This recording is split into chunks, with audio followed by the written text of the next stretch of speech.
Indonesian Treasury, 2 dekade sudah pengabdian kepada Ibu Pertiwi. Era reformasi tahun 1998 telah melatar belakangi proses reformasi birokrasi untuk mewujudkan tata kelola pemerintahan yang baik. Reformasi secara menyeluruh telah memicu diterbitkannya paket Undang-Undang Keuangan Negara sebagai wujud nyata reformasi birokrasi di bidang keuangan.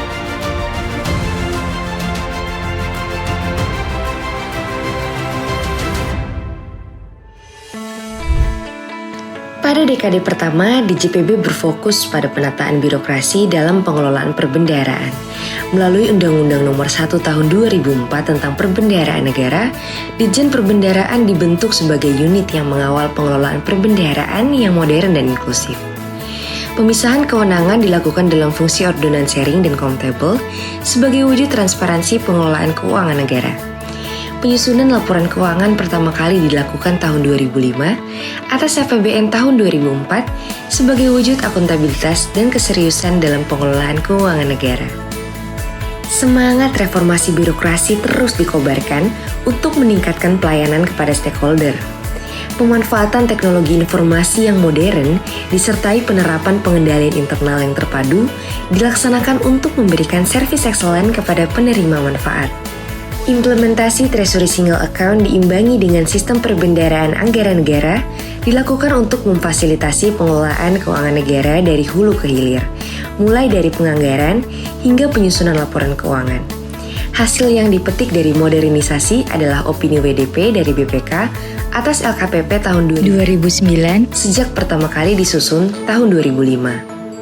Pada dekade kedua, DJPB fokus pada kegiatan modernisasi dan simplifikasi pengelolaan keuangan, guna meningkatkan pelayanan secara lebih eksklusif kepada stakeholder. DJPB melakukan simplifikasi proses bisnis dengan menerbitkan regulasi pelaksanaan APBN.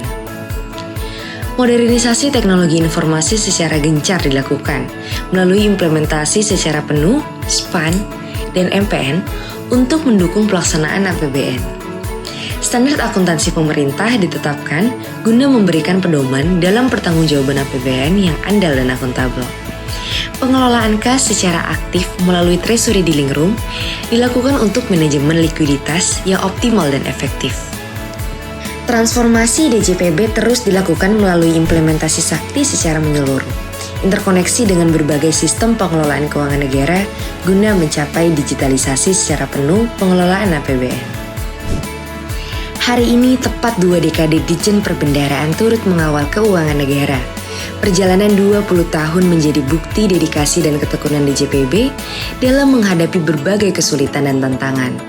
Meskipun perubahan adalah keniscayaan, DJPB terus bertransformasi, berinovasi, dan mempertahankan komitmennya untuk memberikan yang terbaik bagi negeri ini.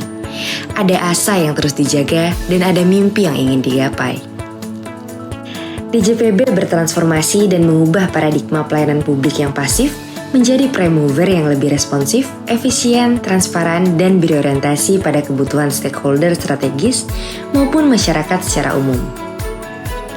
Kini, DJPB bukan sekedar menjadi juru bayar. Melalui perannya sebagai regional chief economist dan financial advisor, DJPB turut berperan aktif dalam menghasilkan kajian dan analisis, serta rekomendasi bagi perumusan kebijakan yang implementatif. DJPB juga secara aktif berkolaborasi dengan para expert dalam berbagai forum di daerah guna berkontribusi secara positif terhadap pertumbuhan ekonomi yang inklusif dan berkelanjutan di berbagai wilayah. Selama 2 dekade terakhir, DJPB telah mengukir berbagai prestasi gemilang dengan menciptakan inovasi dan meraih pengakuan dari dalam maupun luar negeri atas layanan yang terus dikembangkan. 2 dekade Indonesian Treasury terus bertransformasi dalam melayani negeri.